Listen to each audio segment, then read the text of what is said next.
بسم اللہ الرحمن الرحیم۔ شب جمعہ ہے اور شب جمعہ مخصوص ہے ہمارے وقت کے امام زمانہ اجل اللہ فرجہ و شریف سے۔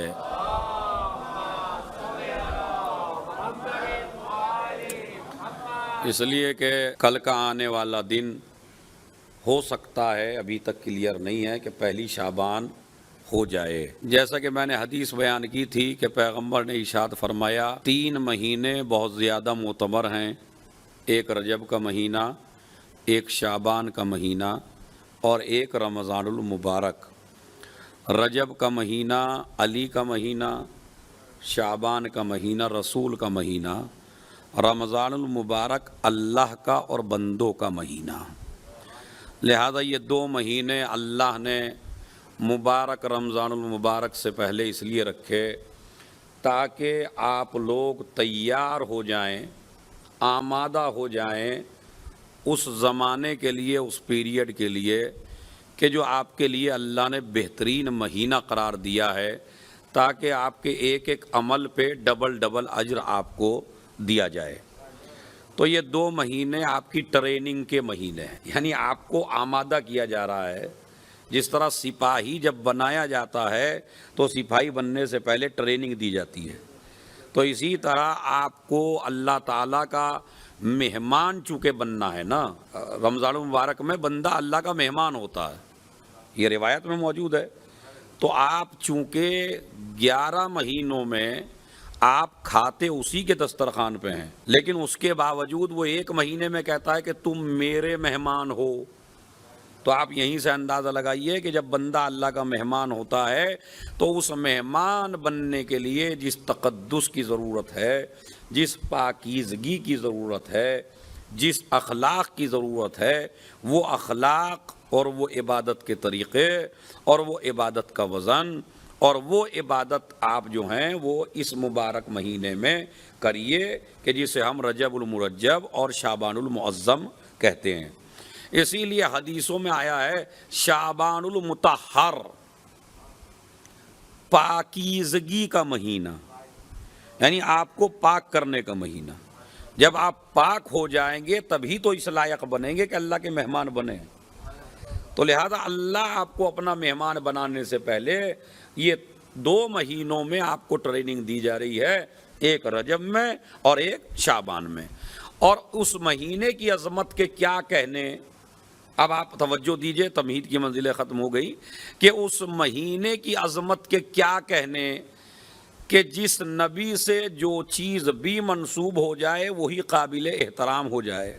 گلیاں اگر نبی سے منسوب ہو جائیں تو گلیاں قابل احترام، ذروں پہ اگر قدم آ جائیں تو ذرے قابل احترام، ایک چادر اوڑھ لیں تو چادر قابل احترام، ایک کملی اوڑھ لیں تو یا ایھا المدثر، یا ایھا المزمل، طٰہٰ، یاسین، لا اقسم بہذا البلد وانت حل بہذا البلد۔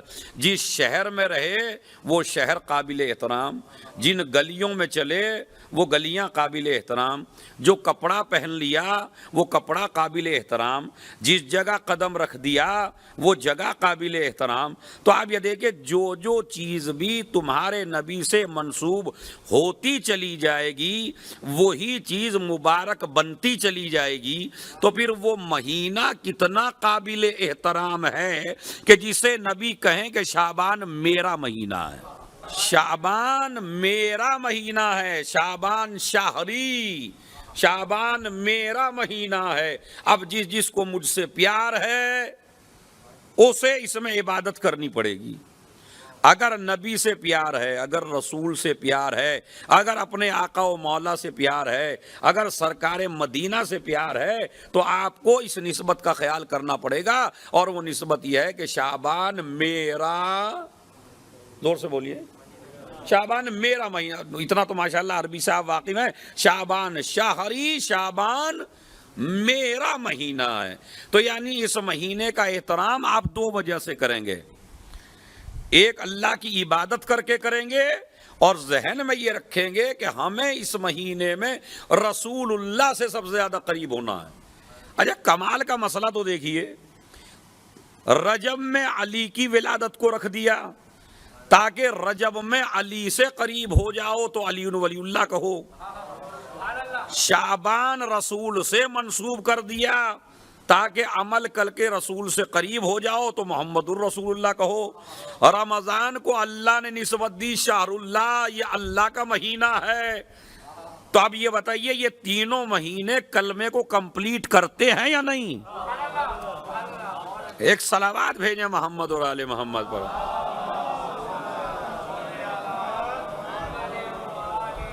تو یعنی آپ کا عقیدہ ولایت بھی مضبوط ہونا چاہیے، آپ کا عقیدہ نبوت بھی مضبوط ہونا چاہیے، اور آپ کا عقیدہ توحید بھی مضبوط ہونا چاہیے. اسی لیے یہ مہینہ جو گزر گیا یہ بڑا عظمتوں والا مہینہ تھا، اور یہ مہینہ جو آنے والا ہے یہ مہینہ بڑی عظمتوں والا ہے، واقعاً بڑی عظمتوں والا ہے. 2 رکعت نماز تو بندے کو اس نیت سے پڑھنی چاہیے، پروردگار تو نے مجھے اس لائق سمجھا کہ میں رسول کے مہینے کو درک کر سکا. کتنے لوگ ہیں ماہ رجب آیا گزر گیا مگر کسی کو پتہ بھی نہ چلا کہ گزرا یا نہیں گزرا، ایسے بھی ہیں. اسی طرح شعبان آنے والا ہے، آ گیا تو شعبان آیا چلا جائے گا، کسی کو کوئی پرواہ نہیں ہے. ایسے بھی ہیں، ایسے بھی کلمہ گو ہیں، ایسے بھی شیعہ ہیں کہ جن کو عظمت پتہ نہیں ہے ان مہینوں کی. اچھا بعض لوگوں کے لیے تو رمضان بھی ایسا ہی ہے جیسے دوسرا مہینہ، یہ لے کے جب روزہ ہی نہیں رکھا. ابھی میں ایک چیز دیکھ رہا تھا، کسی نے یوٹیوب پہ ڈالی تھی کہ ایک سے پوچھا کسی نے کہ بھائی روزہ رکھو گے رمضان مبارک میں؟ نہیں بھائی بڑا گرمی کا مہینہ ہے اور بڑا عجیب مہینہ ہے. وہ آپ نے بھی دیکھی ہوگی، سب کی دیکھی ہوئی ہے، وہ بڑا عجیب مہینہ ہے. ان سے کہا افطار کرو گے؟ کہا بھائی افطار کیوں نہیں کریں گے، ہم مسلمان نہیں ہیں کیا؟ صلوات پڑھے محمد علیہ محمد پر. تو افطار تو کرنا پڑے گا، لیکن سحری افطاری تو ضروری ہے. اتنے بھی ہم اتنے بھی کافر نہیں بنے ابھی کہ سحری افطاری بھی چھوڑ دیں. تو مسئلہ یہ طے ہے کہ بھائی یہ خوش نصیبی ہے، یہ جو آپ آ رہے ہیں، بیٹھ رہے ہیں، سن رہے ہیں، جو اعمال بتائے جا رہے ہیں ان پر عمل کر رہے ہیں، تو یہ سمجھ لیجئے یہ اللہ کی طرف سے آپ کو توفیق ہے. واقعاً شکر خدا کیجئے. جس بندے کو عبادت کی توفیق مل جائے اسے اللہ کا شکریہ ادا کرنا چاہیے، اس لیے کہ ہزاروں ایسے ہیں کہ جن کے ذہن میں عبادت کا تصور بھی نہیں آتا. تو وہ بھی تو انسان ہے نا، وہ بھی اللہ ہی کے پیدا کیے ہوئے ہیں، ان کے ذہن میں ان کے تصور میں بھی نہیں ہے، اور آپ عبادت بھی کر رہے ہیں، آپ جو ہے اعمال بھی کر رہے ہیں، آپ دیکھ بھی رہے ہیں اللہ رسول کیا چاہتے ہیں. تو یہ بتائیے یہ دی ہوئی توفیق ہے یا نہیں؟ میں ایک جملہ کہتا ہوں ماشاءاللہ اس جملے کی قدر کریں گے. اگر آپ کو پروردگار اربوں خربوں کا مالک بنا دے اور آپ کو توفیق عبادت نہ دے تو یہ خربوں کی دولت بیکار ہے. مین مسئلہ ہے آپ کو عبادت کی توفیق ہے یا نہیں. ہر دولت مند حاجی نہیں بنتا، ہر دولت مند زائر حسین نہیں بنتا، اور فقیر حج بھی کر لیتے ہیں اور وہاں اس دروازے پہ پہنچ جاتے ہیں. کیوں؟ اس لیے کہ جب نیت صحیح ہوتی ہے تو ادھر سے توفیق ہوتی ہے. اب ہمیں یہ شکر خدا کرنا چاہیے کہ ہمیں یہ توفیق ہے کہ ہم جو ہیں وہ اللہ کی عبادت کر رہے ہیں اور ان مہینوں میں زندگی گزار رہے ہیں. شعبان کے ڈکشنری میں کئی معنی ہیں، یعنی شعبان کو شعبان کیوں کہتے ہیں، اس کا ریزن کیا ہے، اس کی وجہ کیا ہے. پہلی وجہ شعبان کو شعبان اس لیے کہتے ہیں اس لیے کہ لغت میں بعض لغت میں شعبان کے معنی یعنی ظاہرہ، ظاہر ہونے کے ہیں. شعب یعنی ظاہر ہونا. تو ظاہر ہونے کا مطلب کیا ہے کہ چونکہ یہ مہینہ 2 مہینوں کے درمیان ظاہر ہوا ہے، ایک رمضان المبارک کے اور ایک رجب المرجب کے، یعنی جو دو عظیم مہینے تھے ان کے درمیان میں واقع ہے یہ. اچھا یہ بتائیے کلمے میں رسول اللہ کہاں پہ ہیں؟ غور سے بتائیے. لا الہ الا اللہ محمد علیون ولی اللہ، یعنی رسول اللہ اسے کلمے کے اعتبار سے بھی درمیان میں اور مہینے کے اعتبار سے بھی درمیان میں. تو پہلے تو یہ معنی ہے کہ چونکہ یہ واقع ہوا ہے رجب کے درمیان اور رمضان مبارک کے درمیان، اس لیے اس کو شعبان کہتے ہیں. دوسری وجہ اس کی ہے شعبان بنا ہے تتشعب. تتشعب کا مطلب ہوتا ہے جیسے شعوبم و قبائل، فرقوں کو بھی کہا جاتا ہے. یعنی یہ جو شعبان کو شعبان اس لیے کہتے ہیں اس لیے کہ عرب اس مہینے میں متفرق ہو جایا کرتے تھے اور پانی کی تلاش میں نکلا کرتے تھے. پانی کی تلاش میں عرب نکلا کرتے تھے اس مہینے کے اندر، تو اس لیے اس کو کہا جاتا ہے کیا؟ شعبان. دوسرے معنی اس کے ہیں، تیسرے معنی شعبان کے، میں سائی ڈکشنری کے معنی بتا رہا ہوں. کو شعبان کے تیسرے معنی سنیے کیا ہے. کہتے تشعب فیہ ارزاق المومنین، اللہ اس مہینے میں اپنے بندوں کو مختلف طریقے کے رزق دیتا ہے. ایک صلوات پڑھے محمد اور آل محمد پر.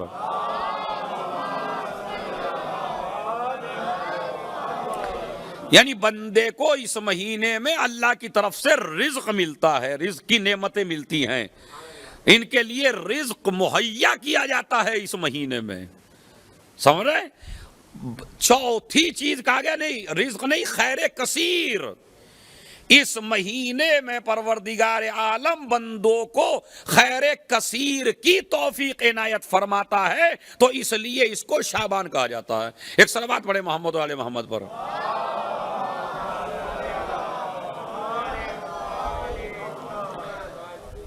ایک صلوات اور بھیجے محمد و آل محمد پر.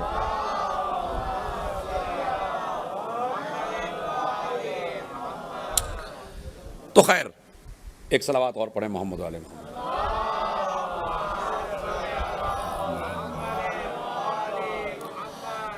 تو یہ چار چیزیں میں نے شعبان کے حوالے سے آپ کی خدمت میں بیان کی کہ کیوں شعبان کو شعبان کہا جاتا ہے. تو معصوم نے فرمایا کہ نعمت الہی کی وجہ سے کہ اس میں زیادہ نعمتیں ملتی ہیں یا زیادہ خیر کرنے کی اللہ توفیق عنایت کرتا ہے، اس لیے اس کو شعبان کہتے ہیں.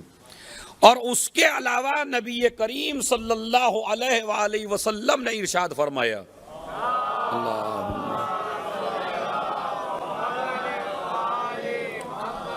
من صام یوما واحدا فی شہری وجبت الجنہ.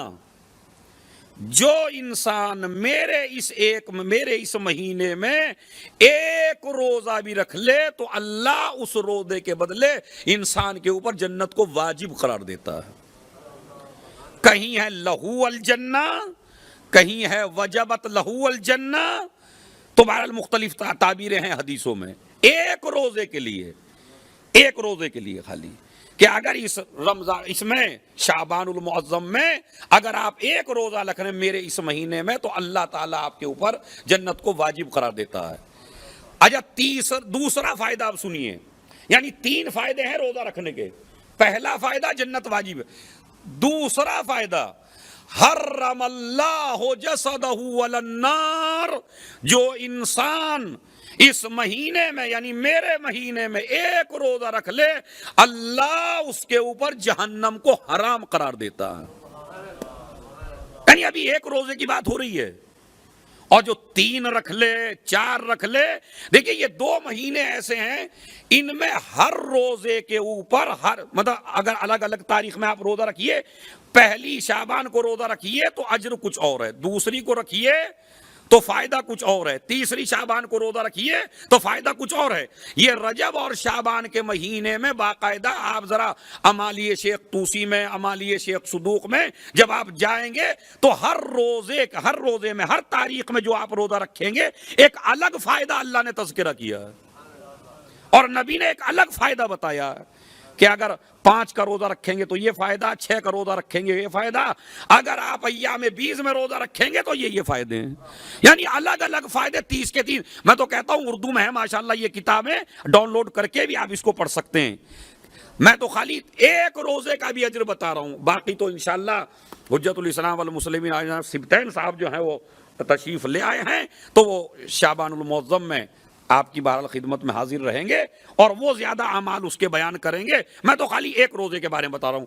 پہلا فائدہ جنت واجب ہو جاتی ہے، دوسرا فائدہ جہنم حرام ہو جاتا ہے، اور تیسرا فائدہ کنتو شفیعہ یوم القیامہ، قیامت کے دن میں اس کی شفاعت کروں گا جو میرے مہینے میں ایک روزہ رکھے گا. اب دیکھیں تین چیزیں ہیں، تین چیزیں میں نے آپ کی خدمت میں بیان کی. پہلے جہنم حرام، جنت واجب، اور میں اس کی شفاعت کروں گا. تین اعمال مجھے خالی بیان کرنے. ایک، حضرت رسول اللہ صلی اللہ علیہ وآلہ وسلم نے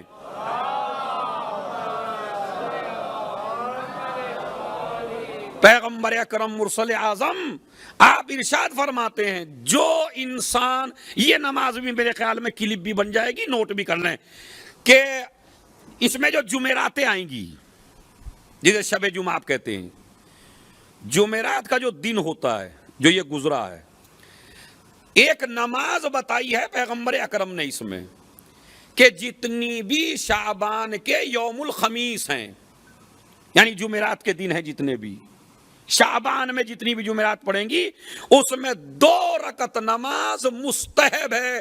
اب یہ جمعے کی بات نہیں ہو رہی، جمعرات کی بات ہو رہی ہے. یوم الخمیس میں 2 رکعت نماز مستحب ہے. اور طریقہ پیغمبر نے کیا بتایا؟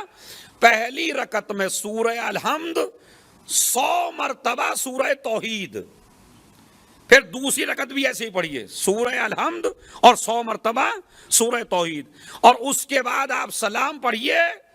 سلام کے بعد آپ کو 100 مرتبہ صلوات پڑھنی ہے، 100 مرتبہ صلوات پڑھیے. اس کے بعد میں جو لفظ لکھا پیغمبر نے، قضى اللہ لہ امر کل من امر الدنیا والآخرہ، اس نماز کی بدولت پروردگار عالم تمہاری دنیاوی حاجات کو بھی پورا کرے گا، اخروی حاجات کو بھی پورا کرے گا. تو اچھا، یہ ایسے چھوٹے چھوٹے عمل ہیں کہ جس کو آپ کر سکتے ہیں. اگر آپ کو دن میں موقع نہیں مل رہا ہے تو شب جمعہ میں پڑھ لیجئے، خالی 2 رکعت نماز، مگر ہر جمعرات میں آپ پڑھیے. اللہ جو ہے دنیاوی حاجات، اخروی حاجات آپ کی پوری فرمائے گا. میرے خیال میں 4 دفعہ آپ کو پڑھنی پڑے گی. 4 جمعرات آئیں گی تو آپ کو 4 دفعہ پڑھنی پڑے گی.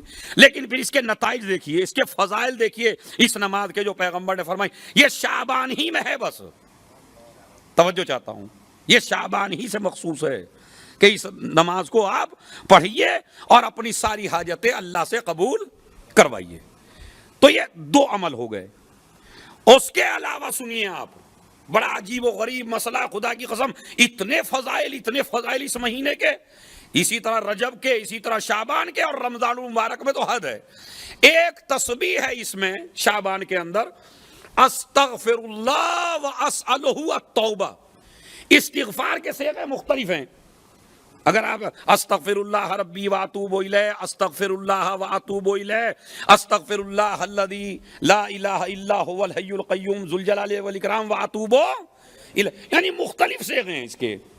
کئی چیزیں بتائی گئی ہیں استغفار کے بارے، لیکن جو شعبان کے لیے بتائی گئی ہے، نبی فرماتے ہیں، دیکھیں بڑا چھوٹا سا عمل بتا رہا ہوں انشاءاللہ آپ کو، اور اسے آج ہی سے شروع کر دیجئے، اور یہ ہر روز کے لیے. نبی فرماتے ہیں، من استغفر اللہ کل یوم 70 مرہ، جو انسان 70 مرتبہ، خالی 70 مرتبہ، نہ 100 مرتبہ نہ 200 مرتبہ، خالی 70 مرتبہ جو انسان یہ والی استغفار پڑھے، استغفر اللہ واسألہ التوبہ، تو کیا کہ غفر اللہ لہ ذنوبہ ولو کانت مثل عدد النجوم. اگر آپ نے یہ استغفار پڑھی تو پروردگار عالم تمہارے سارے گناہوں کو بخش دے گا، چاہے یہ گناہ اتنے ہی کیوں نہ ہو جتنے آسمان پر ستارے ہیں. ایک صلوات بھیجیں محمد اور آل محمد پر.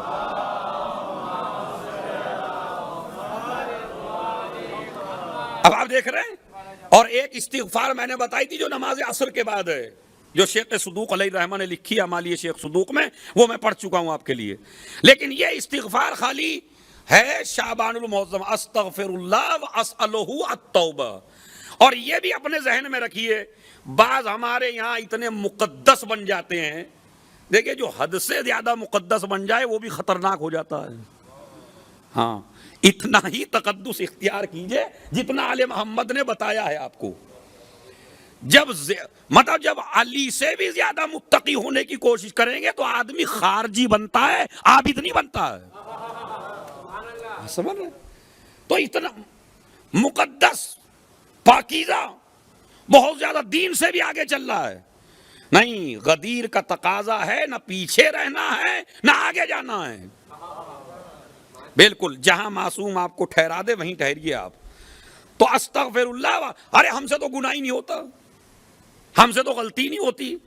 قبلہ شارجہ اور دبئی جیسے شہر میں ہیں، کسی سے آنا جانا نہیں ہے، نہ کسی کی غیبت کرتے ہیں، نہ کسی سے حسد کرتے ہیں، نہ کسی کی بات میں بولتے ہیں. صبح کو جاتے ہیں، نماز بھی وقت کے اوپر پڑھ لیتے ہیں، جمعے میں بھی آ جاتے ہیں، آپ جو اعمال بتا دیتے ہیں وہ بھی کر لیتے ہیں، روزہ بھی رکھ لیتے ہیں، اور جب حج واجب ہو گیا تو حج بھی کر لیا. اب یہ بتائیے ہم سے متقی کون ہے؟ یہ جو تمہارے ذہن میں آیا ہم سے متقی کون ہے، یہی سب سے بڑا گناہ ہے. توجہ چاہتا ہوں میں، یہی سب سے بڑا گناہ ہے جو آپ کی ساری عبادتوں کو برباد کر دیتا ہے. خدا کی قسم، اس لیے کہ عبادت کرنا کمال نہیں ہے، عبادت کو باقی رکھنا کمال ہے. اور وہ تب رہے گی جب خلوص پیدا ہو انسان کے اندر.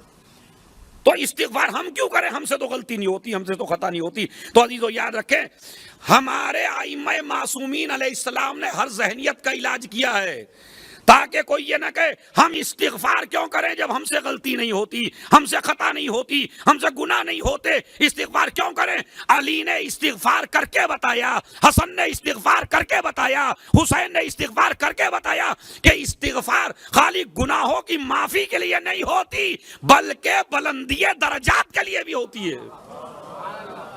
اب یہ تو نہیں کہہ سکتے ہم آخری درجے پہ پہنچ گئے جنت کے، یہ نہیں آپ کہہ سکتے. تو اگر نہیں آپ سے گناہ ہوتا ہے، بڑے فائدے ہیں جو سورہ نوح میں بیان ہوئے ہیں. جیسے وہ مولا علی کی خدمت میں ایک شخص آیا تھا، آنے کے بعد اس نے کہا تھا کہ میرا باغ خشک ہو گیا، کہا استغفار کرو. اولاد نہیں ہوتی، کہا استغفار کرو. کئی فائدے ہیں اس میں. تو امام نے کہا استغفار کرو، استغفار کرو، استغفار کرو. اچھا، کبھی کبھی استغفار جو ہے خالی اپنے لیے نہیں کیا جاتا. مولا کائنات حضرت امیر المومنین علی ابن ابی طالب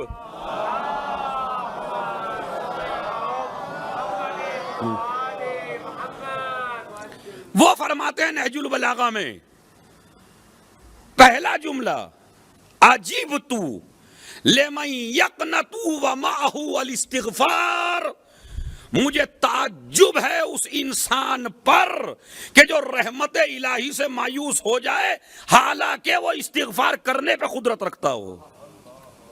عجیب تو لمن یقنط ومعہ الاستغفار، یعنی آپ استغفار کر سکتے ہیں اور تب بھی رحمت خدا سے مایوس ہو جائے. نہیں، یہ استغفار بڑی نعمت ہے آپ کے لیے، بڑی رحمت ہے آپ کے لیے، درجات کے اضافے کے لیے ہے، آپ کی اقتصادی بندشوں کو توڑنے کے لیے ہے، آپ کی اولاد کے لیے، آپ کے لیے ہے. حد یہ ہے کہ کبھی کبھی آپ کے لیے نہ ہو تو آپ جو آپ کے آس پاس لوگ رہتے ہیں ان کے بچاؤ کے لیے بھی ہے. بڑا عجیب جملہ ہے، اس لیے کہ استغفار کو مولا علی نے اور قرآن کریم نے جتنے وجود پیغمبر کے فائدے ہیں، بڑا جملہ ہے اگر اس کو آپ سمجھ لیں، جتنے فائدے وجود پیغمبر کے ہیں اتنے ہی فائدے استغفار کے ہیں. اب آپ یہ لگائیے اس سے بڑا جملہ کیا ہو سکتا ہے؟ کانا نہج البلاغہ کانا فی الارض امانان من عذاب اللہ، انسان کو اللہ کے عذاب سے دو چیزیں بچاتی ہیں. ایک امان وہ ہے وقد رفع احدہما، ایک امان تو وہ ہے جو اٹھا لی گئی، اور ایک امان وہ ہے جو باقی ہے فہو الاستغفار، اور وہ امان جو باقی ہے وہ استغفار ہے. یعنی آپ کے اوپر جو عذاب نازل نہیں ہو رہا، میں گناہ کر رہا ہوں، ایک سے ایک گناہ کر رہا ہوں، ایک سے ایک غلطی کر رہا ہوں، ایک سے ایک فراڈ کر رہا ہوں، عذاب نازل مجھ پہ نہیں ہو رہا. کیوں نہیں ہو رہا؟ اس لیے کہ کوئی شہر میں ایسا مومن ہے جو استغفار کر رہا ہے. ایک مومن کا استغفار اتنے گناہگاروں کو بچا لیتا ہے.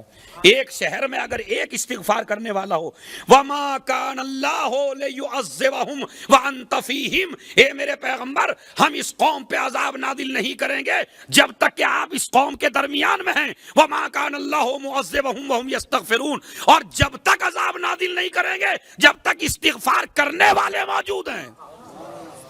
ارے میں توجہ چاہتا ہوں، بڑا جملہ ہے. یعنی کیا فرمایا میرے مولا نے، اور قرآن مجید کیا کہتا ہے؟ ہم اس قوم کے اوپر عذاب نازل نہیں کریں گے جب تک اس قوم میں نبی موجود ہیں یا استغفار کرنے والے موجود ہیں. اور عزیزو، یہ زمانہ تو وہ ہے کہ جس میں واقعاً یہ دونوں چیزیں موجود ہیں، اس لیے کہ محمد کا بیٹا بھی موجود ہے اور وہ استغفار بھی کر رہا ہے. ایک صلوات بھیجیں محمد اور آل محمد پر.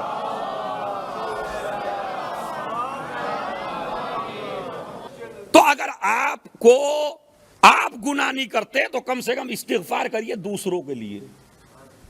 آپ کا استغفار دوسرے کی جان بچا سکتا ہے. جب تک استغفار کرنے والے موجود ہیں تب تک اس قوم پہ عذاب نازل ہونے والا نہیں ہے. اور اب مجھے وہ حدیث یاد آئی امام زمانہ عجل اللہ فرجہ الشریف کی.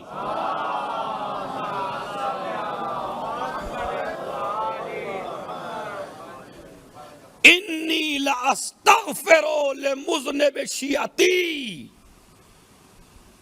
میں استغفار کرتا ہوں اپنے ان شیعوں کے لیے جو گناہگار ہیں. امام زمانہ استغفار کرتے ہیں ہمارے لیے، یہ حدیث ہے باقاعدہ. تو عزیزو یاد رکھیے، استغفار کریے. استغفار خالی گناہوں کے لیے نہیں ہوتی، درجات کے لیے بھی ہوتی ہے. اور میں استغفار پہ اس لیے بھی زور دے رہا ہوں، سئل عن الصادق علیہ الصلوۃ والسلام، ہمارے چھٹے امام سے پوچھا گیا، مولا ما افضل الاعمال فی ھذا الشہر، اس مہینے میں سب سے زیادہ بہترین عمل کون سا ہے؟ تو امام نے فرمایا الصدقۃ والاستغفار. اس مہینے میں دو کام آپ کو کرنے ہیں. کون سے دو کام؟ ایک صدقہ دینا ہے اور ایک استغفار کرنا ہے.